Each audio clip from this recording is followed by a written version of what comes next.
এই গল্পটা শাহিন নামের একটি ভাই লিখে পাঠিয়েছে। আমি একটি মেয়েকে খুব ভালোবাসতাম, মেয়েটিও আমাকে খুব ভালোবাসত। আমাদের সম্পর্কটা শুরু হয় স্কুল লাইফ থেকে।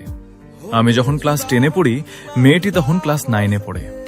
প্রথম দেখাতেই আমি ওর প্রেমে পড়ে যাই। আমি মেয়েটিকে সরাসরি বলেছিলাম এবং মেয়েটিও রাজি হয়ে গিয়েছিল। আমাদের সম্পর্ক ঠিকই চলছিল। হঠাৎ আমার মাধ্যমিকও চলে এলো আর মেয়েটিও 10 ক্লাসে উঠে পড়ল। মাধ্যমিক দেওয়ার পর বাড়ির সবাই বলছে, এবারে তোকে বিদেশে যেতে হবে, টাকা কামাতে হবে। তখন আমার অনেক মন খারাপ করছিল। আমি ভাবছিলাম তাহলে তো আর ওর সঙ্গে আমার দেখা হবে না। অনেক মন খারাপ করছিল। তারপরে তিনি স্কুলে গেলাম, ওকে আমার বিদেশে যাবার কথাটা বললাম।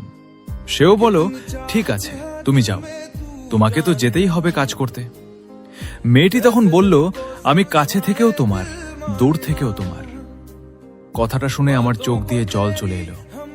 তারপর 2 দিন পরেই আমার টিকিট হয়ে গেল। নিবি দেশে চলে এলাম। আমি বিদেশে কাজ করি আর রাতে বেলায় ফোন না হলে হঠাৎ একদিন আমার একটি বন্ধু এসে বলছে, স্কুলে তোর গার্লফ্রেন্ডকে একটি ছেলের হাতে হাত দিয়ে বসে থাকতে দেখলাম। আমি বললাম, পাগল নাকি, ও কারো হাত ধরে বসতেই পারে না। তারপর সঙ্গে সঙ্গে আমি ওকে ফোন লাগালাম। ফোনটা তুলে রাগী গলায় বলছে, হ্যাঁ বলো। আমি বললাম, আমার একটা বন্ধু তোমায় স্কুলের পার্কে দেখেছি একটা ছেলের সঙ্গে, ওটাকে সত্যি? মেয়েটি বলল, আমি তোমাকে আর ভালোবাসতে পারবো না। কথাটা শুনে আমার বুক ফেটে গেল আর সঙ্গে সঙ্গে ফোনটা রেখে দিল। সত্যিই কি কিছু কিছু ভালোবাসা আছে যেটা দূরে চলে এলে হারিয়ে যায়? এরকমই গল্প শোনার জন্য তুমি আমাকে ফলো করে নাও।